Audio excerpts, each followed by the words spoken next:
Assalamualaikum warahmatullahi wabarakatuh.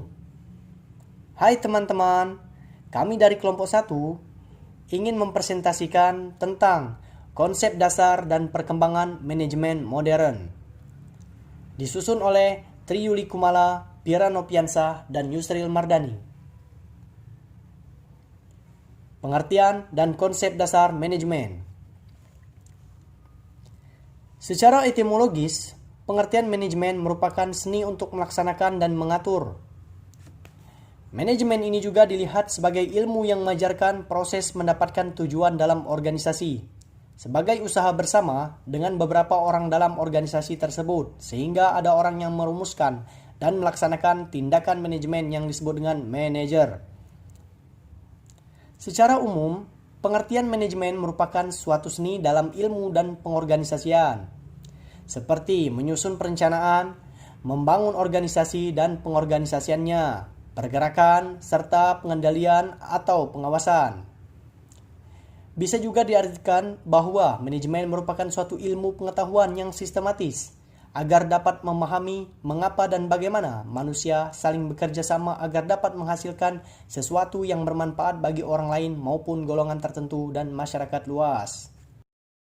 Fungsi manajemen: planning atau perencanaan. Perencanaan adalah aktivitas strategis dengan menyusun hal-hal yang akan dikerjakan dengan sumber yang dimiliki. Perencanaan dilakukan untuk menentukan tujuan perusahaan secara keseluruhan dan cara terbaik untuk memenuhi tujuan itu. Perencanaan merupakan proses terpenting dari semua fungsi manajemen, karena tanpa perencanaan, fungsi-fungsi lainnya tak dapat berjalan. Organizing atau pengorganisasian. Pengorganisasian dilakukan dengan tujuan membagi suatu kegiatan besar menjadi kegiatan-kegiatan yang lebih kecil. Pengorganisasian mempermudah manajer dalam melakukan pengawasan dan menentukan orang yang dibutuhkan untuk melaksanakan tugas-tugas yang telah dibagi-bagi tersebut. Actuating atau pengarahan. Pengarahan adalah suatu tindakan untuk mengusahakan agar semua anggota kelompok berusaha agar dapat mencapai sasaran sesuai dengan perencanaan manajerial dan usaha. Controlling atau evaluasi. Evaluasi dilakukan setelah proses kerja dilakukan. Pada proses ini, kinerja dinilai apakah sesuai dengan planning. Pada tahap ini, manajemen mengevaluasi keberhasilan dan efektivitas kinerja, melakukan klarifikasi dan koreksi, dan juga memberikan alternatif solusi masalah yang terjadi selama proses kerja berlangsung. Unsur-unsur manajemen manusia. Dalam manajemen, faktor manusia adalah yang paling menentukan. Manusia yang membuat tujuan dan manusia pula yang melakukan proses untuk mencapai tujuan. Tanpa adanya manusia, maka tidak ada proses kerja.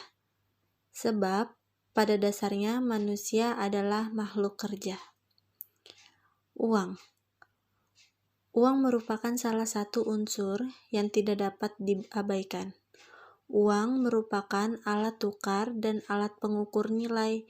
Besar kecilnya hasil kegiatan dapat diukur dari jumlah uang yang beredar dalam perusahaan.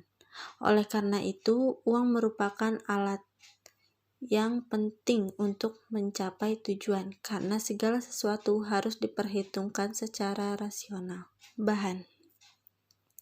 Material terdiri dari bahan setengah jadi dan bahan jadi. Dalam dunia usaha, untuk mencapai hasil yang lebih baik, selain manusia yang ahli dalam bidangnya, juga harus dapat menggunakan bahan atau materi-materi sebagai salah satu sarana. Sebab materi dan manusia tidak dapat dipisahkan. Tanpa materi tidak akan tercapai hasil yang dikehendaki. Mesin. Dalam kegiatan perusahaan, mesin sangat diperlukan. Penggunaan mesin akan membawa kemudahan dan menghasilkan keuntungan yang lebih besar serta menciptakan efisiensi kerja. Metode.